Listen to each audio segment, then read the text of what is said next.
Interesting.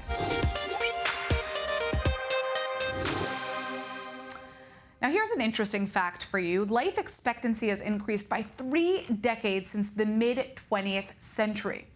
To put this into perspective, in 1950, global life expectancy at birth for both sexes was 46.5, and it's since improved to almost 72 years in 2022 around the world. And here's the good news. It is only expected to rise. How? Well, it's largely thanks to science and medicine, and now Israel's famous Sheba Hospital is set to open a new longevity center that's going to be totally dedicated to figuring out how to increase the human health span and lifespan while also having less disease. Joining us now is Professor Tzipi Strauss. She's a director of Sheba's neonatal department and the head of the new Longevity Center. So I personally find this fascinating. I mean, almost everybody wants to figure out the key to a long life, as long as it's healthy, of course, you know, that fountain of youth. But what kind of medical research is this Longevity Center going to focus on? Okay, so first of all, thank you very much. It is actually very exciting to open the first Longevity Center, actually one of the first in the world that is doing longevity in a public hospital. And the center will be focusing on 3 things. It will be it will have a clinical application, which means we will assess, diagnose, and treat people regarding in the longevity area. The second will be a research arm, and the third is innovation arm.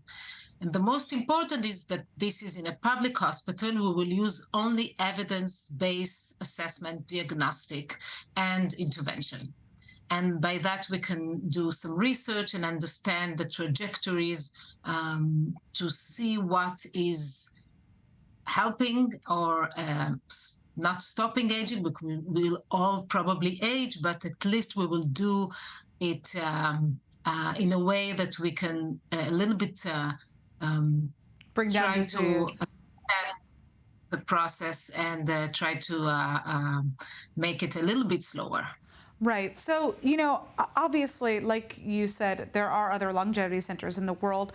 What is the difference in terms of what Sheba is doing here, you know, especially when it comes to preventative medicine versus proactive medicine? And what are the areas of focus? Because I'm assuming there are certain issues that do affect your lifespan, whether that's sleep.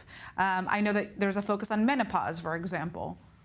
Mm-hmm. Yeah, absolutely. So actually, first of all, there are longevity centers in the world. All of them, most of them are in private clinics, which are not all of them evident. And this is why we want to make it in a public hospital. The second thing is that they are very much expensive. And being in a public hospital, it will be affordable and accessible to everybody, to the whole population, and this is why we can also create good research.